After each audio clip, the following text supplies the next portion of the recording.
Hey guys, welcome back to another episode of Dynasty After Dark. I'm your host, Calvin Timms, and today I've got the AFC South for you, and we're just continuing our Fantasy Impact series, breaking down all of the fantasy impacts from the recent NFL draft and all the offseason changes so far for each and every team in the NFL. So far, we've gone through the AFC and the NFC North and the AFC and NFC East. If you guys are watching this over on YouTube, you guys have probably noticed that there's been a little bit of an issue with the videos over there. So I've stopped doing the live because there was an issue with the uploading.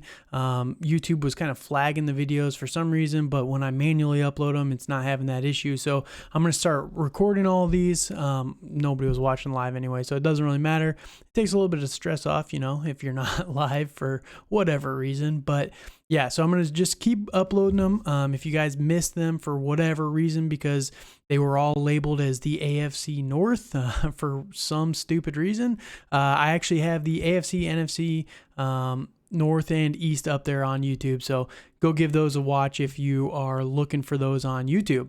You can find me over on Twitter at TDC_Calvin. And like I said, I am excited for the AFC South, kind of, not really.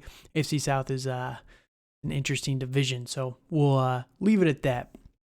So hope everybody's having a good weekend. It's Sunday night, and yeah, I'm just ready to kick this thing off. So with that said, we will jump into the AFC South with the Jacksonville Jaguars. So again, I'm using the Our Lads website, the early depth chart for the teams, and there's a lot that can change over the summer.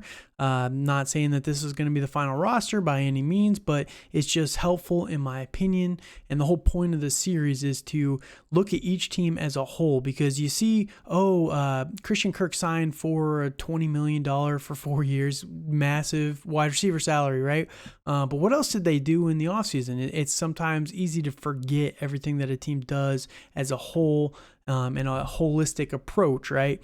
So it's kind of interesting, in my opinion, to see what the teams are doing so that you can better make educated guesses on which teams are going to be improving or getting worse this year as the NFL season comes about in September. So that's the whole purpose of the series, and hopefully you guys enjoy the AFC South today.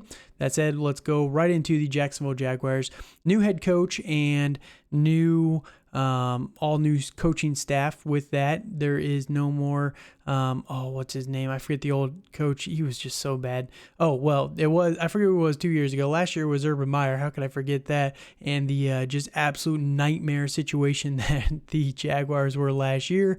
Every story that comes out about Urban Meyer is just even more hilarious than the last one. So they've gone the complete opposite approach. Instead of bringing in Urban Meyer from college to try and see what he can do in the NFL, they've gone with a longtime veteran, Doug Peterson, who is a more kind of mature, just kind of game manager, team manager type of head coach. He's not going to be calling all the plays. He'll be creating most of the offensive scheme, but Doug Peterson is just very well known for just being a very good, solid manager of the team, which is what they really kind of need for this squad. So yeah, that said, this offseason was very interesting.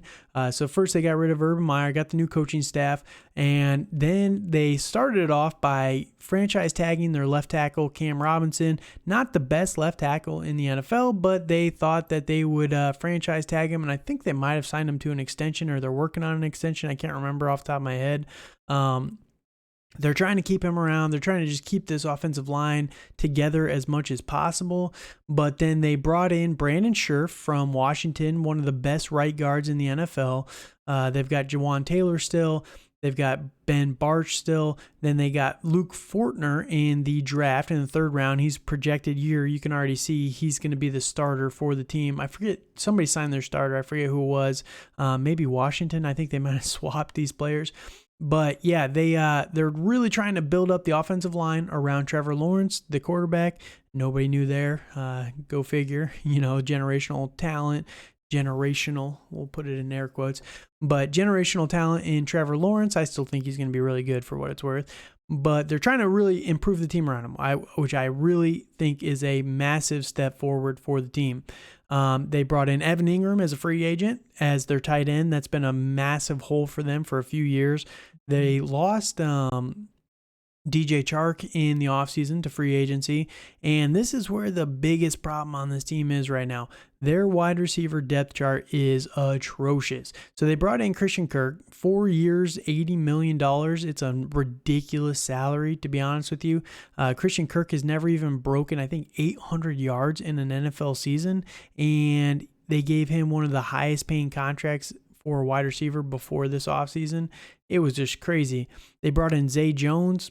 Don't really care about that at all. Marvin Jones is just old as dirt. I think he's going on 35 right now.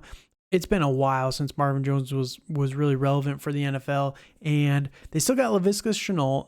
I really like Shenault this year personally, but it's just kind of a nasty situation of wide receivers here. So as much as they're trying to help Trevor Lawrence in their weapons and the offensive line, they have not been able to fully go all out with that, which is kind of surprising because they had they had 2 first-round picks. They got Trayvon Walker and they got Devin Lloyd. They traded up for Devin Lloyd, and it's just, why are you going all in on the defense? You guys really, really need some weapons for Trevor Lawrence here. So, and I also still think that Cam Robinson on the left tackle is going to be a massive issue. So that said, going into the fantasy aspect, defense should definitely be better. So there should be more opportunity for this offense than in years past.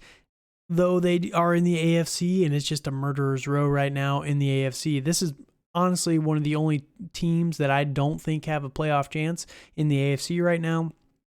I keep joking that there's like 14 teams that are AFC playoff relevant.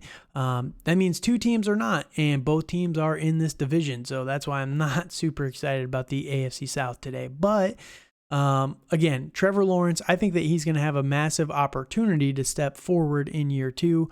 Whether or not he can take that opportunity, I'm not entirely sure. So we will see. Again, the pass catching options are not the best, but honestly, I think that Trevor Lawrence is going to have to massively utilize the best pass catchers on this team, which are, it's going to be Evan Ingram, the tight end, and Travis Etienne, the running back. So when your best pass catchers are not wide receivers, there's kind of a problem, in my opinion. So Trevor Lawrence for fantasy, I'm not sold on him for this year. I think long-term prospects for Trevor Lawrence are still fine. If you're in a dynasty league, super flex league, I would be looking for him on the cheap if I'm not trying to compete in 2022. You're not going to probably be able to get him cheap right now. So he's someone that I would probably target in season. If you're planning on rebuilding, and I might do a rebuilding guide this offseason, because a lot of the problems with people who are in rebuilds that I see time and time again is they try and rebuild one year and then, there's a whole new crop of players coming in. It's really hard for them. I see a lot of these people to flip their roster and do the moves that they need to do to get out of the perpetual rebuild. And one of those moves I think is going to be getting Trevor Lawrence in season this year for Dynasty, because I think that he's not going to start very well and people are going to really be banging the drum on he's a bust. And I think that next year they're going to really try and improve the wide receivers on this team. They'll have a lot of money yet again. So, yeah, I think that next year will be the year that you really want Trevor Lawrence. But, yeah, I'm kind of out on Trevor Lawrence this season for fantasy only. Like I said, the best running back on the team is going to be Travis Etienne, first-round pick last year under Urban Meyer. He's supposedly doing really well in his rehab. He had a Lis Frank injury to his foot, I believe, or Jones fracture, one of the two. I'm mixing him up with with Derrick Henry. I can't remember which one had which injury. I think the Lis Frank was Travis Etienne and the Jones fracture was Derrick Henry. And that's a really interesting injury for a running back because it's like a little tiny bone in your foot. And with running backs, you have to cut so much and it's really hard for that bone to heal, right? So it's not a very common injury for running backs, first off. And second off, we haven't really got much data on whether they can come back from it well or not. So that's the biggest risk on Travis Etienne. And you can see here James Robinson is listed as the starter, but he tore his Achilles last year in like week 5 or 6 or 7. I can't remember exactly when he tore his Achilles, but he tore an Achilles. One, you don't come, like, Cam Akers was a freak of nature. He came back so fast from that. And he wasn't that good when he came back. So Cam Akers, at least when he tore his, was the start of training camp. So you're going to have almost a year for James Robinson when he will finally come back on the field. But I am not excited about that whatsoever. Give me a year removed from the injury for Travis Etienne over just like 8 months for James Robinson. I'm kind of out on Robinson as well for fantasy. So Travis Etienne, I think, is kind of a sleeper. He's kind of sneaky good. I know that he's been getting a lot of steam as a sleeper right now in Dynasty. A lot of people are kind of onto that, so they're trying to buy him for cheap. So you might not be able to get him as cheap in your league, but I definitely think that he has low-end RB1 upside because he was just such a good pass catcher. He was teammates with Trevor Lawrence, and I think that the synergy between those two is going to be very necessary this season. Now, Evan Ingram, I mentioned him before. I also think that he's going to have a lot of sneaky upside for this team. The biggest problem with Evan Ingram, and we'll see if getting out of New York will help this, but he's had problems holding on to the ball. He's had drop problems, but at the same time, again, I talk about this all the time, right? Why are we double knocking him? Okay, Evan Ingram has some drop problems, right? Everyone hates Daniel Jones. Everyone is so out on Daniel Jones. Oh, he's not that good. Oh, he can't throw a very good ball, blah, blah, blah. So are we double knocking Evan Ingram because his quarterback can't get him the ball and we're putting it all on Evan Ingram? Or are we knocking both players, or what are we doing here? So there's a possibility that Evan Ingram comes out here and Trevor Lawrence is throwing lasers around the field because he is very, very accurate. I think that's an underrated piece of Trevor Lawrence's game is his accuracy. So I think that Evan Ingram's going to have a lot better passes coming from Trevor Lawrence than he would from Daniel Jones. So I think that there's going to be some upside here.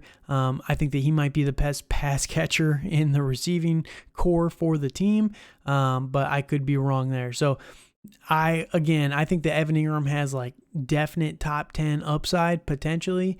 And in most leagues, if you're not in a tight end premium league, you can take a stab on him for like nothing. I got him in a tight end premium league for the 205. So it's not a very big investment. I'd rather have the opportunity of year 4 or year 5 of Evan Ingram versus rookie, what's the Arizona kid? Trevor,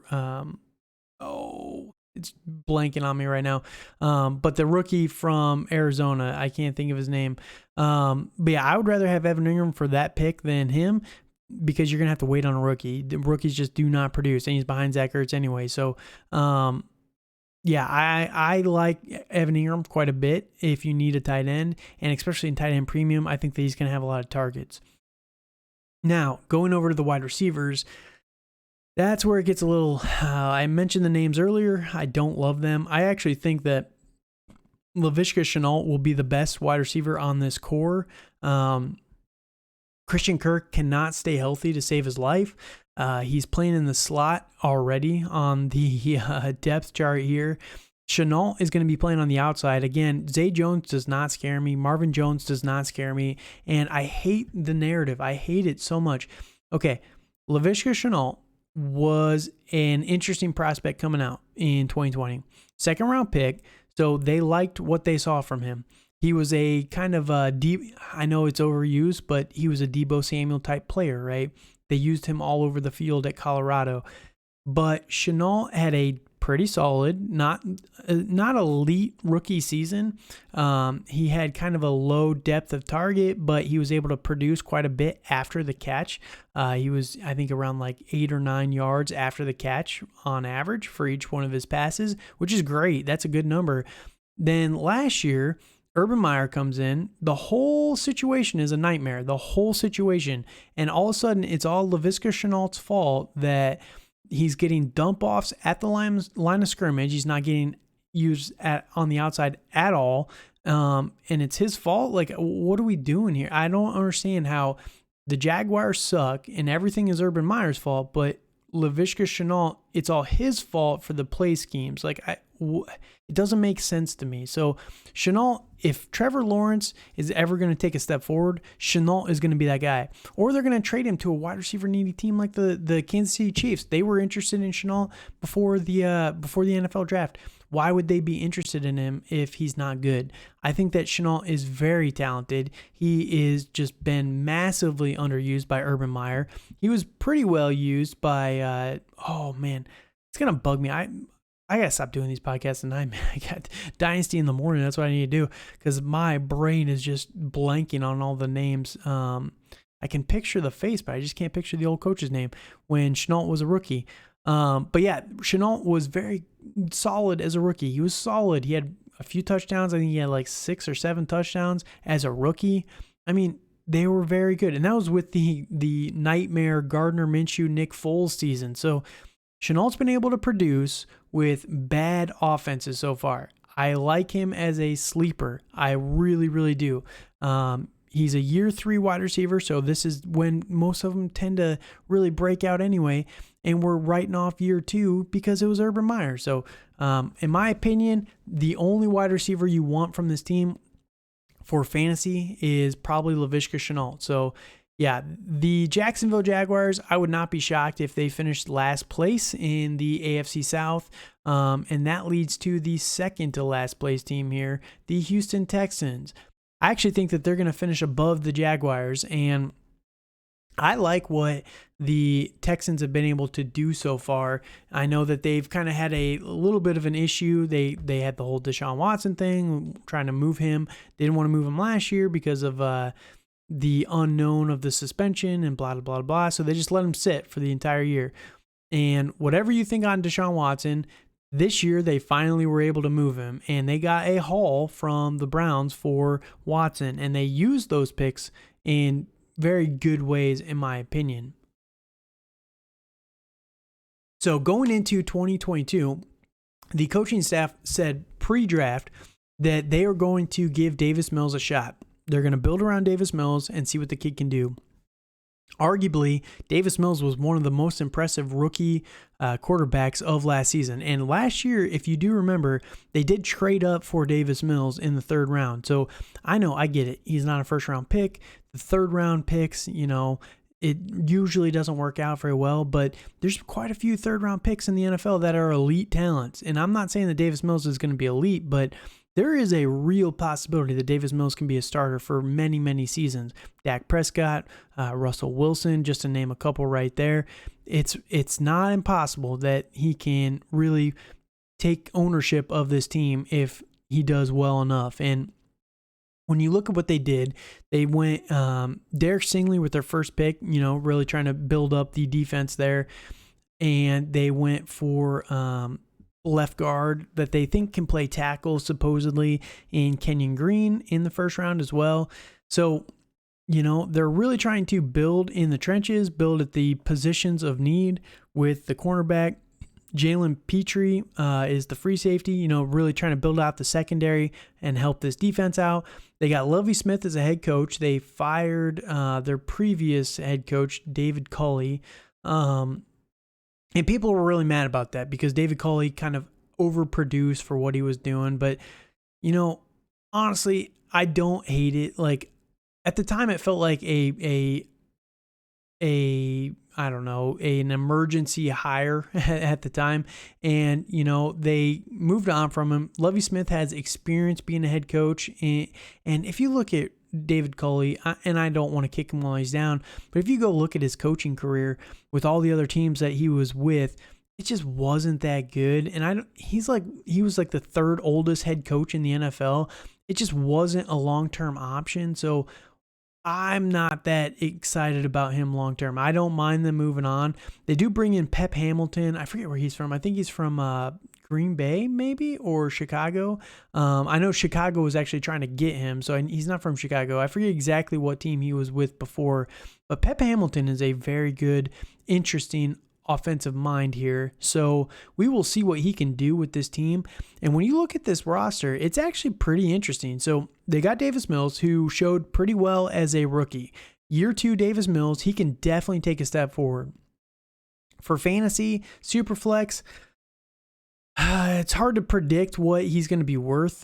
He doesn't really have much upside in the running game, but he's a very good pocket passer. So you look at the GM, Nick Caserio, he dealt with Tom Brady for many, many years, right? And that could be his style that he wants to approach. I know a lot of people in the NFL are going towards the Malik Willis, the Lamar Jackson, the Kyler Murray type of player, Josh Allen, where they're more mobile with a good arm as well. But I think that you can see the benefits of zigging while everyone zags, right? So if you can do it right, being a great pocket passer is nothing to scoff at. So Davis Mills is a sneaky kind of low buy. I think that he's going to have all the opportunity in the world. And if he shows out this year, they're going to keep him. They will keep him. They will not take a quarterback highly in next year's draft class. That's my personal opinion.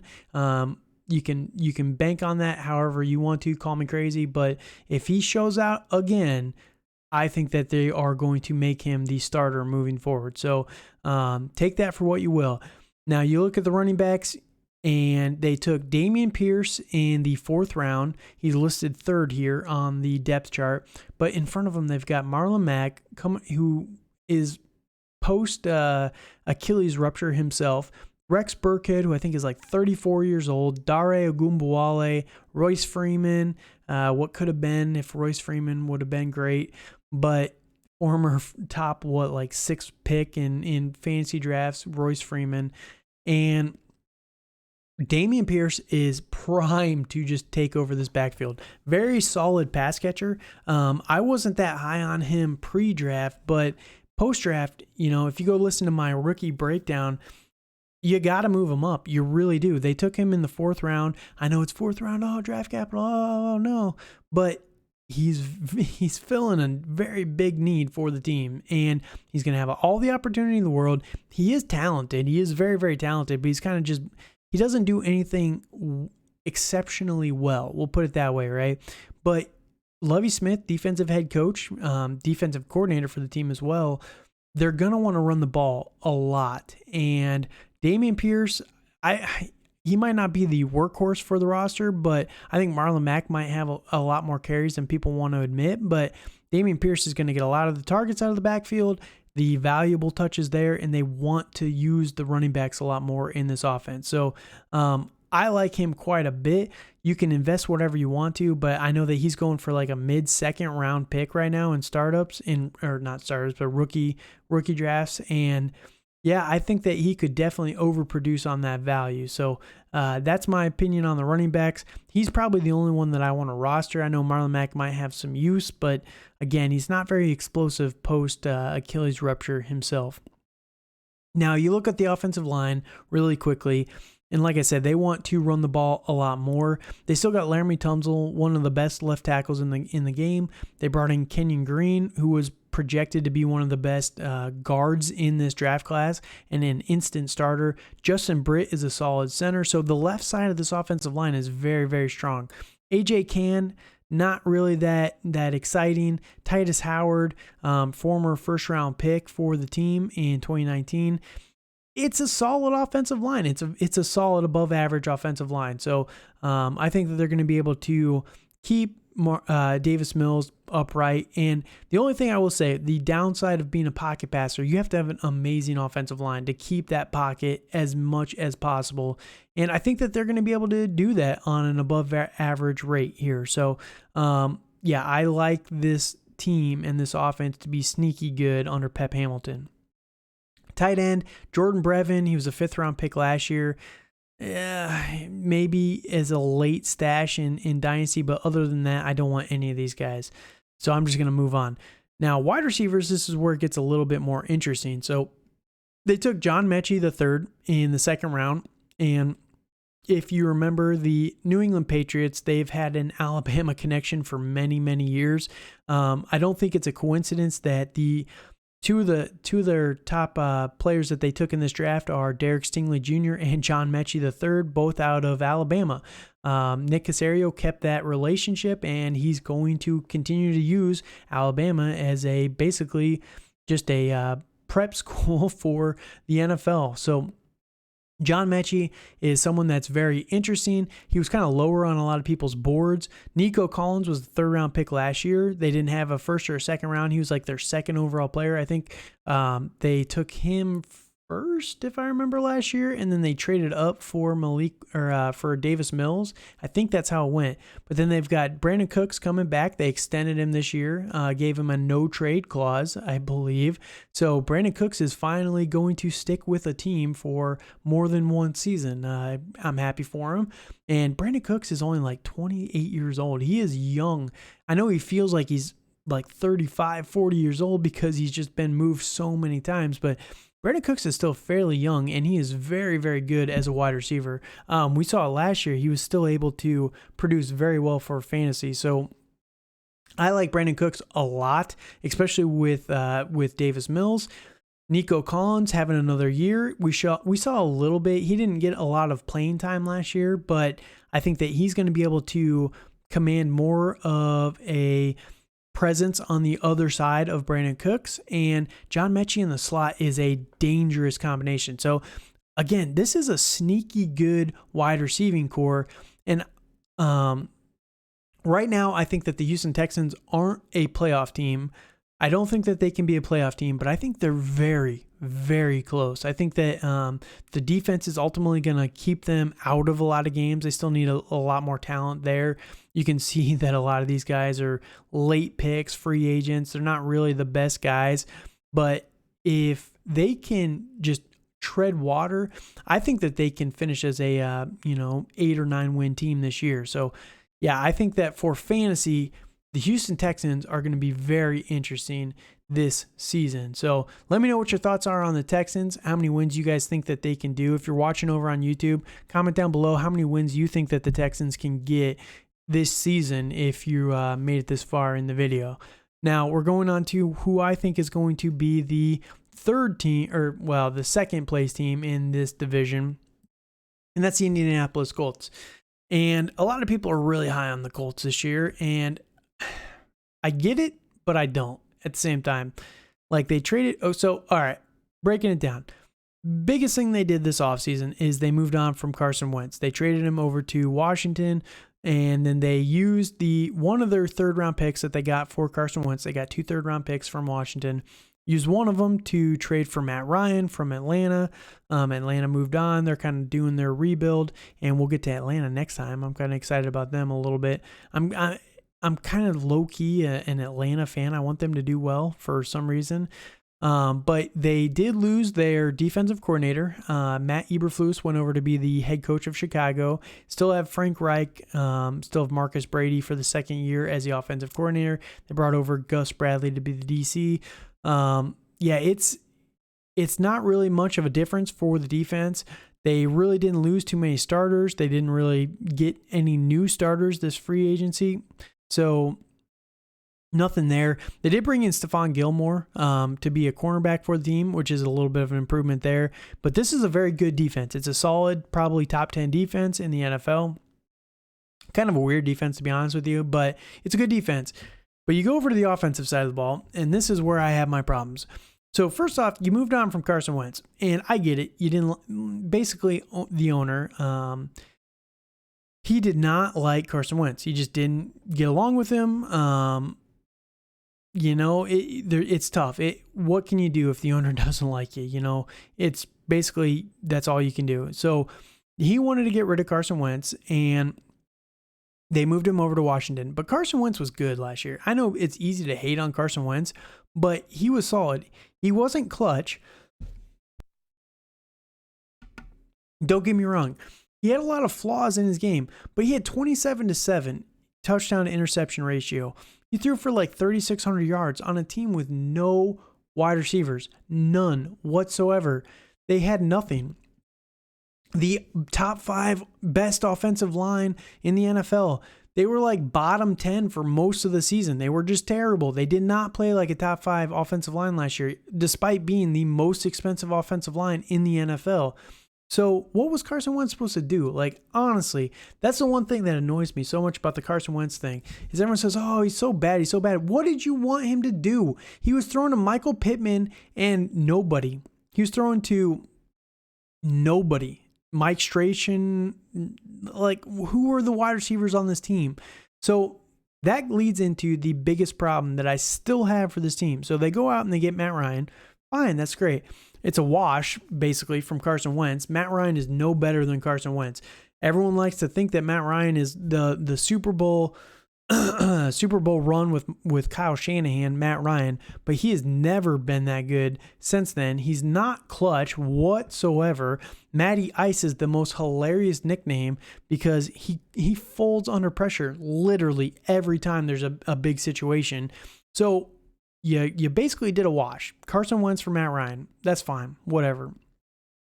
Whatever you think Carson Wentz is, that's where I would put Matt Ryan for fantasy this year. Will he have some good games? Probably. Is he going to be good? Great?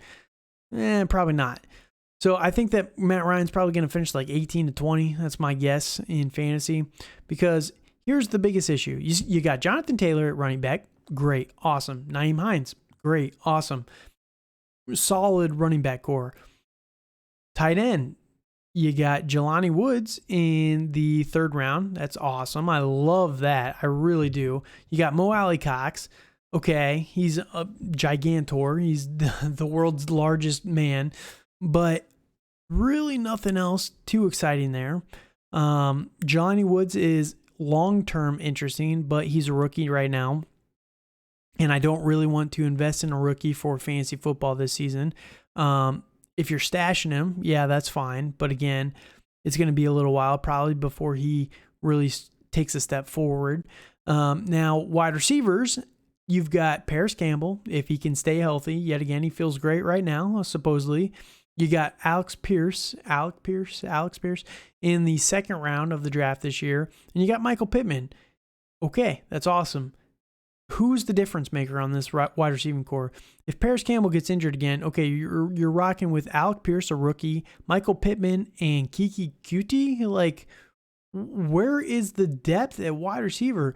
It's been your biggest need for like 4 straight seasons, and you've done nothing. Okay, Alec Pierce in the 2nd round, that's fine. But he was like the 10th wide receiver off the board when they took him. Like, I like Alec Pierce, but he is not a difference maker for this wide receiving core. You need a dude. You need a guy, an A.J. Brown. And I know you couldn't get A.J. Brown because it was the Titans. They were never going to trade him to you. But, like, come on, guys. You guys got to get somebody.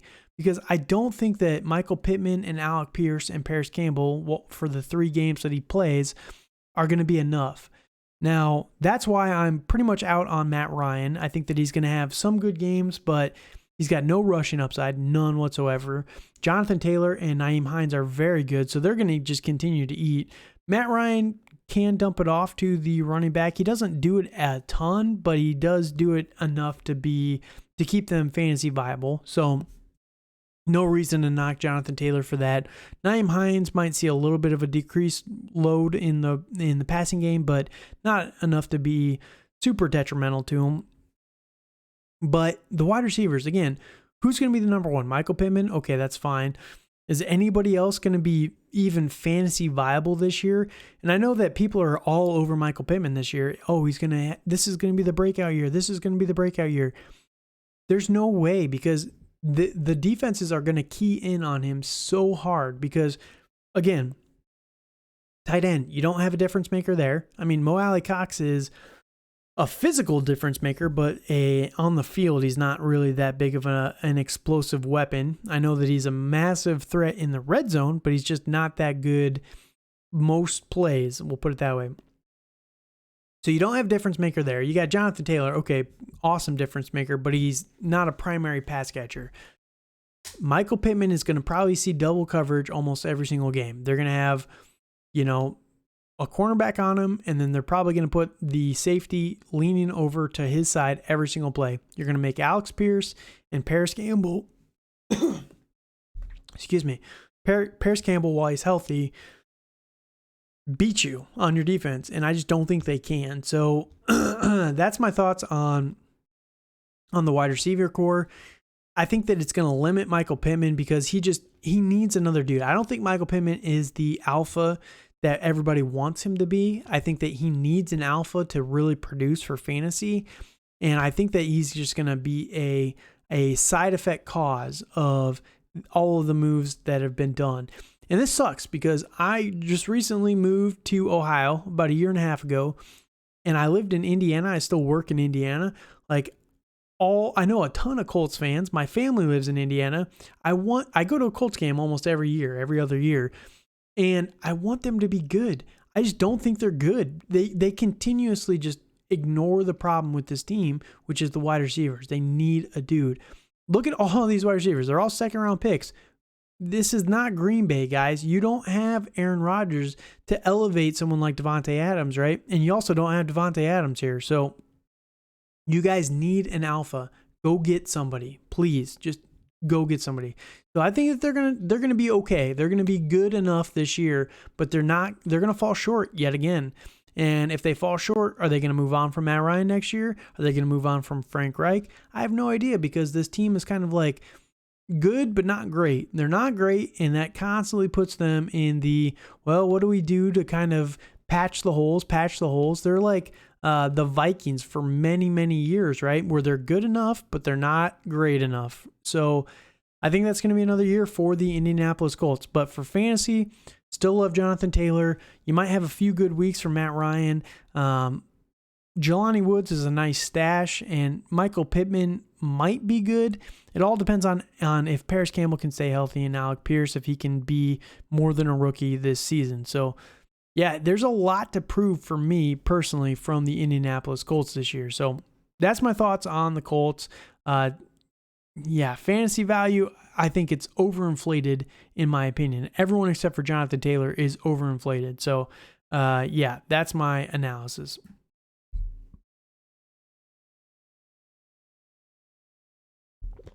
Now, that leaves the last team, the Tennessee Titans.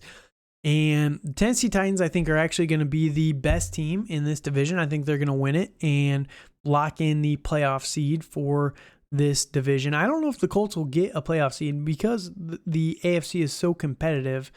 I could see only the Titans making the playoffs this year.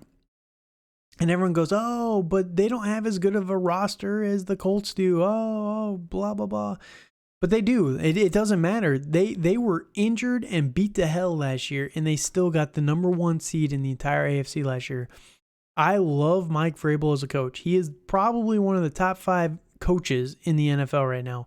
I think him, the Ravens head coach, Harbaugh, definitely two of the best coaches in the NFL. Sean McVay probably lands up there. Andy Reid lands up there. And probably Mike Tomlin. I think that's your top 5 head coaches in the NFL right now. Mike Vrabel just finds a way to get it done every single year. I want to see what they can do this year. Now, it was an interesting year. They actually moved on from A.J. Brown. They traded him. A.J. Brown was due a contract extension very, very soon. They didn't want to pay him $100 million, basically. They didn't want to pay him 4 for $100 over the next 4 years. So they moved on from him for a first-round pick, which they then used to draft Treylon Burks in the first round. They used a lot of their picks for depth here. You can see in the second, they got a cornerback. In the third, they got Malik Willis. They also got a right tackle. The fourth, they got a tight end, and that's where it just kind of fell off from there. But they really tried to hammer the offensive side of the ball. A lot of the guys they signed on defense were free agents after the draft. So they really went hard on the offensive side early in the draft. Now, that's where it gets interesting. So their defense is not elite, but it's not bad. They've got decent cornerbacks, young cornerbacks, but they're getting better. They've got a solid linebacking core, and they've got a few guys up front that are interesting at least, right? you got Mike Vrabel. I think that the defensive side of the ball is going to be locked down. He's going to be able to coach them and guide them. He's basically the new Belichick. If you remember, for many, many years, right? And I think Belichick's prime has kind of passed him up at this point in his career.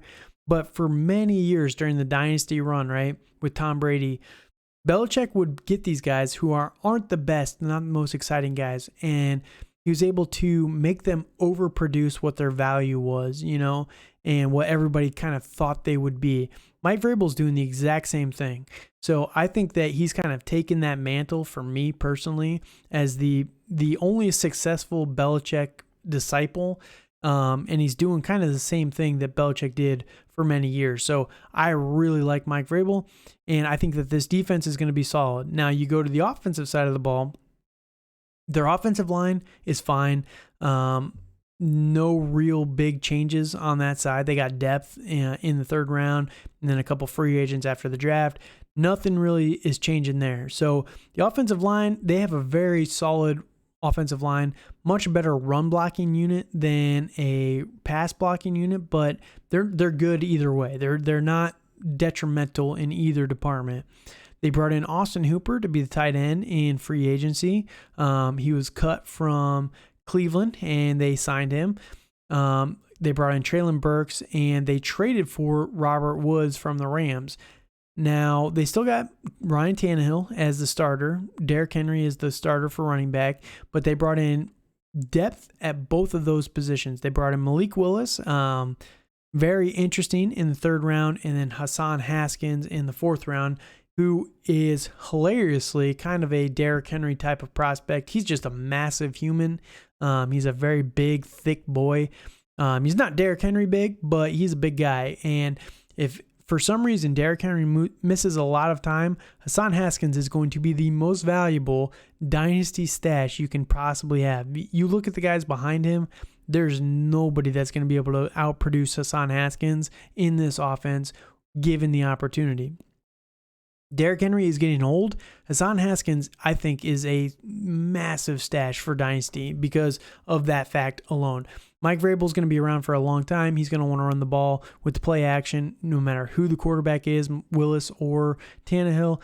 And Hassan Haskins, if anything happens to Derrick Henry, it has just a massive opportunity in front of him. So something there for Hassan Haskins and Malik Willis, and we're going to touch on the quarterback position before we break in to the primary pass catchers and Derrick Henry here. Ryan Tannehill is the starter. Everyone remembers the AFC title game, or the first round that they played in the AFC playoffs this last year, where Ryan Tannehill just had a dud. He threw 3 picks in the game. Oh, he's terrible. It's like nobody even watched the game. If you go and watch that game, 2 of the picks were like off the receiver's hands into the defensive player, into the cornerback or the linebacker's hands. And we're attributing that to Ryan Tannehill. Okay, that's fine. He threw 1 pick on his own, just cleanly, that he just misread it and threw a pick. But his receivers gave him no help in that game. And he just wasn't able to do anything. And they still almost won the game. It came down to the final drive, I believe. So why are we just writing off the Ryan Tannehill after 1 bad game? He was fine last year. Ryan Tannehill was very good without Derrick Henry for most of the year, without A.J. Brown for portions of the year. They didn't have Julio Jones all year. So Ryan Tannehill had nobodies in every single position, and he was still fine for fantasy. The team won the AFC, the number 1 seed in the AFC, and everyone just wants to move on from him right away. Now, Ryan Tannehill is the starter this year. There's no chance that Malik Willis plays a down this year. He's probably going to be the starter next year, and then at that point, they're going to make it a competition. Malik Willis has no chance of playing this year, in my opinion, unless there's an injury to Ryan Tannehill. Malik Willis might have an opportunity next year, and that's fine. For fantasy football, I'm not too concerned. Let him learn behind Ryan Tannehill for at least a year, maybe 2. That's totally fine.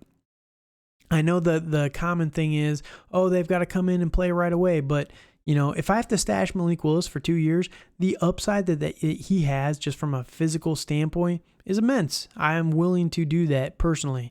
Now, I don't think that he's going to be worth 3 overall that he was pre-draft, but, 201, 202, that's perfectly fine for Malik Willis for me personally. So that's how I'm valuing him personally. Ryan Tannehill, I think that you got 2 good years of Tannehill left, and after that, he's probably gone. So Ryan Tannehill is fringe QB1 in my opinion. He'll probably finish like 13 to 14. He just doesn't have the upside that some of the other guys in the top 12 have in my book. So Ryan Tannehill, very, very talented guy. I think that he's kind of a good fantasy asset, probably a little cheaper.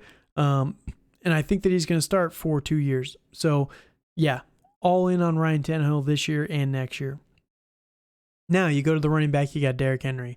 Derrick Henry is getting older. He was a second-round pick in 2016, and I think he was an older second-round pick, so I think that makes him either 28 or 29 right now. Now, everybody knows the running backs, after you get 26, they fall off the cliff. Oh, they're done. Derrick Henry is a freak of nature. It is hard to anticipate a drop-off of any sort from Derrick Henry.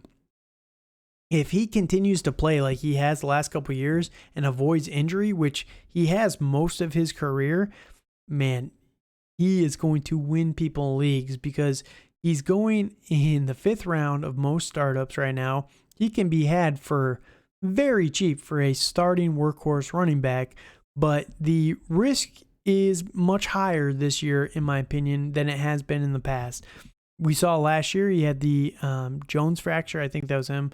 In his foot, missed like almost the entire season, came back for the playoffs, wasn't quite the same, but he's going to have a lot of time to be healthy now. So I think Derrick Henry is going to come back and he's going to be a monster.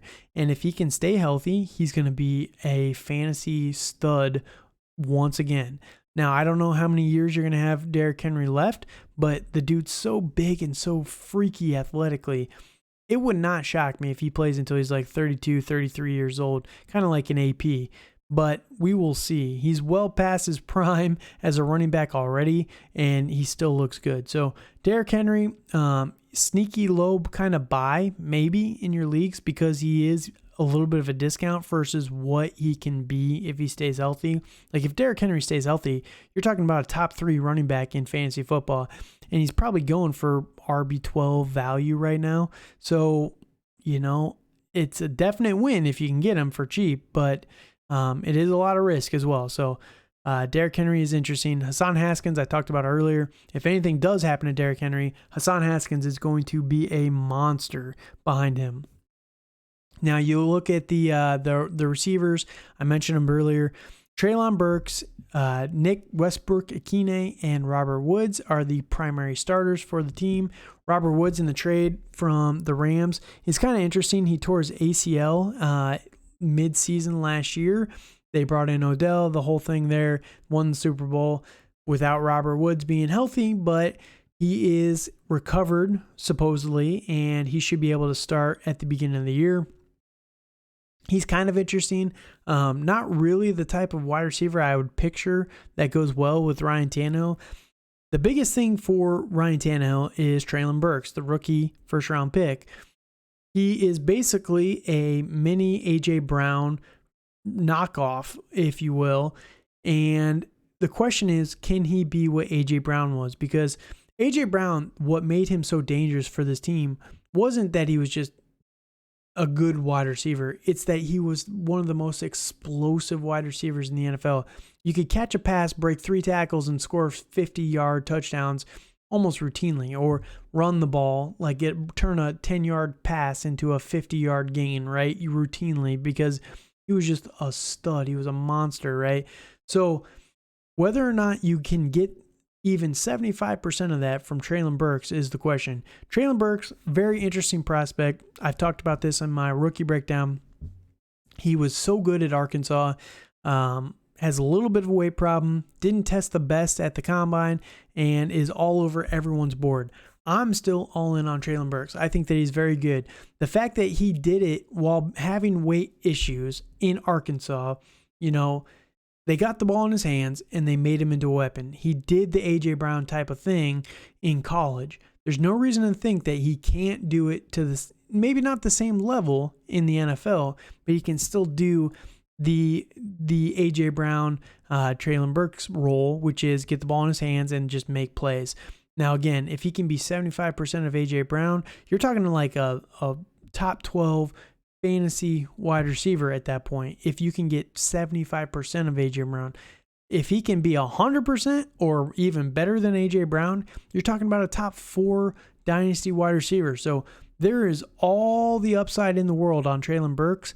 And I still believe, and I know, he had some asthma. He wasn't able to finish his first practice with the team. Who cares, man? Allergies have been running rampant for everybody for the last 2 months.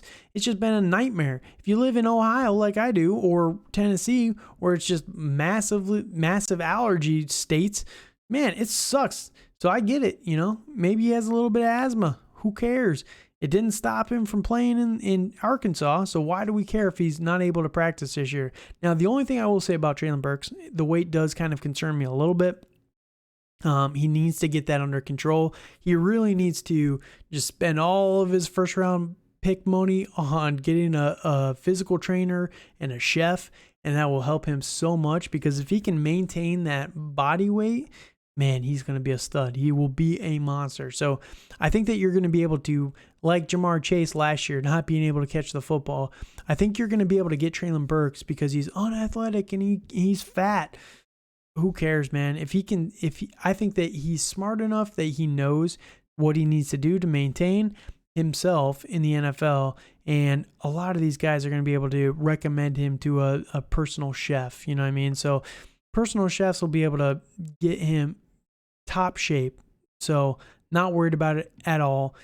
Talk to me in 3 years when he busts out, if that's when it happens. But I'm giving him 3 years easy. And I think that he has a massive opportunity in year 1. Robert Woods, again, is kind of interesting for fantasy, but I'm not super excited for dynasty just because Robert Woods is older, been banged up. He's coming off an ACL tear. So we'll see what he can do, but I just don't know if he's ever going to be as explosive as he was when he was younger. When you tear those ACLs when you're older, it's not the same as tearing it when you're Jameson Williams, 21 years old, right? It does take your body a little bit longer to recover. So that said, that is my thoughts on these guys, and I am looking forward to the AFC South. I think there's some sneaky value, like I talked about with Hassan Haskins, Damian Pierce. There's some low value there. Treylon Burks, I think, is also kind of valuable as well. But otherwise, the Colts I'm frustrated with. Titans, I think it's going to be business as usual. The Houston Texans, man, they can really impress some people this year, in my opinion. And the Jags are, once again, the Jaguars. So thank you guys so much for listening. Come in next time, Tuesday night. I'm going to be uploading the NFC South, which will be a lot more interesting for fantasy because it's got a lot more fantasy viable players in the NFC South. You got the Bucks already loaded right there. The Panthers, pretty loaded from a fantasy perspective. Falcons, low-key kind of interesting, and the Saints. So excited to talk about, let me get my English right here. Excited to talk about the NFC South next time. Thank you guys so much for listening, and have a good night.